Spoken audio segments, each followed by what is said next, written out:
बिस्मिल्लाहिर्रहमानिर्रहीम। अस्सलाम वालेकुम। आप सब कैसे हैं? अल्लाह ताला आप सबको खुश रखे। आज मैं बना रही हूँ आलू की चटपटी मज़ेदार चटखारेदार कतलियाँ। आलू की कतली को आप साइड डिश की तरह सर्व कर सकते हैं या फिर इसको रोटी पराठा दाल चावल या खिचड़ी के साथ भी सर्व कर सकते हैं। चैनल पर नए हैं तो चैनल को सब्सक्राइब कर लें। वीडियो अच्छी लगे तो लाइक और दोस्तों के साथ शेयर करें। चलिए शुरू करते हैं। ये रेसिपी बनाने के लिए मैंने आधा किलो आलू लेकर छील लिए हैं। मैंने इस तरह कतलियां काट ली हैं। आलू की कतलियों को हम 1/4 की मोटाई पर काट लेंगे। ज़्यादा पतला रहेगा तो पक कर टूट जाएगा, ज़्यादा मोटा होगा तो गलेगा नहीं। एक मसाला हमें बनाना है आलू की कतलियों के लिए। 6 से 7 सुर्ख मिर्चों को पानी में भिगो दिए था 1 घंटे के लिए। अब इसमें 6 से 7 लहसुन की कलियां डाल देंगे और इसको ग्राइंड करके एक पेस्ट बना लेंगे। पेस्ट बनाकर साइड पे रखेंगे।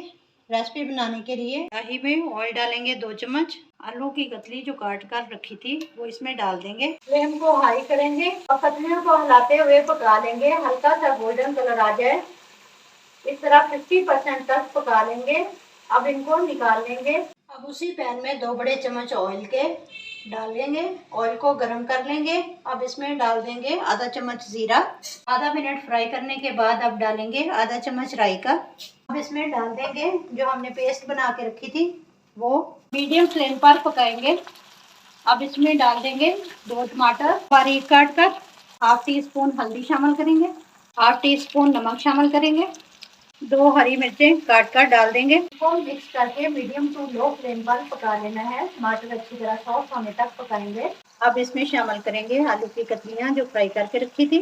अब ढककर पकाएंगे जब तक कतलियां सॉफ्ट हो जाएं। अब इसमें डाल देंगे बारीक कटा हुआ सब्ज धनिया और सब्ज मिर्चें। आप इनमें थोड़ा सा पानी शामिल करके ग्रेवी वाली भी बना सकते हैं। हमारी मज़ेदार चटखारेदार कतलियां बनकर तैयार हो गई हैं। वीडियो अच्छी लगे तो अपना फीडबैक ज़रूर दें। दुआओं में याद रखें। अपना बहुत सारा ख्याल रखें। देखते रहिए हमारा यूट्यूब चैनल कुकिंग गैलेक्सी। जिंदे वास्ते रहो ते हंसे रहो। अल्लाह हाफिज़।